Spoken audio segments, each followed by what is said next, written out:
राधे कृष्ण दोस्तों। प्राचीन कथा के अनुसार चंपापुरी राज्य में राजा माधवा और रानी लक्ष्मीपति का राज्य था। उनके 7 बेटे एक बेटी थी। एक बार राजा ने बेटी रोहिणी के बारे में ज्योतिषी से जानकारी ली तो उसने बताया कि रोहिणी का विवाह हस्तिनापुर के राजकुमार अशोक के साथ होगा। इस पर इसके बाद राजा ने स्वयंवर का आयोजन किया। इसमें रोहिणी अशोक का विवाह करा दिया गया।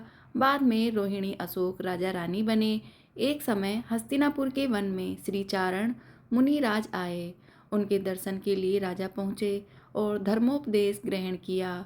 बाद में पूछा कि उनकी रानी शांतचित्त क्यों हैं। तब उन्होंने बताया कि इसी नगर में एक समय में वस्तुपाल नाम का राजा था, जिसका धनमित्र नाम का मित्र था, जिसकी दुर्गंधा नाम की कन्या पैदा हुई।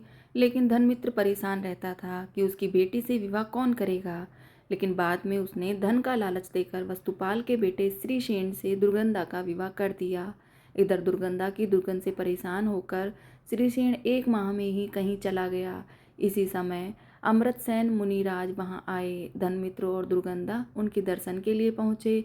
यहाँ धनमित्र ने दुर्गंधा के भविष्य के विषय में पूछा तो उन्होंने बताया कि गिरनार पर्वत के पास एक नगर में भूपाल नाम के राजा का राज्य था।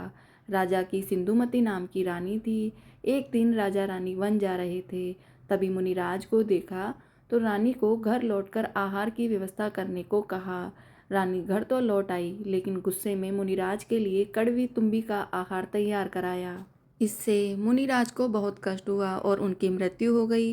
राजा को इसका पता चला तो उन्होंने रानी को महल से निकाल दिया। पाप के कारण रानी को कोढ़ भी हो गया और आखिर में उनकी मृत्यु हो गई और नरक में गई।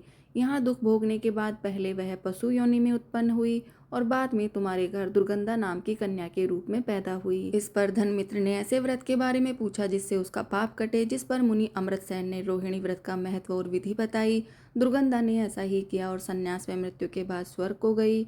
वहां से तुम्हारी रानी बनी। इसके बाद राजा अशोक ने अपनी कहानी के बारे में पूछा तो मुनिराज ने बताया कि भील के जन्म में तुमने मुनिराज को कष्ट दिए थे। इससे मृत्यु के बाद नर्क होते हुए और कई योनियों में भ्रमण करते हुए व्यापारी के घर पैदा हुए। इसके बाद मुनिराज के बताने पर रोहिणी व्रत किया और अगले जन्म में राजा बने। इस तरह राजा रानी रोहिणी व्रत के प्रभाव से मोक्ष को प्राप्त हुए।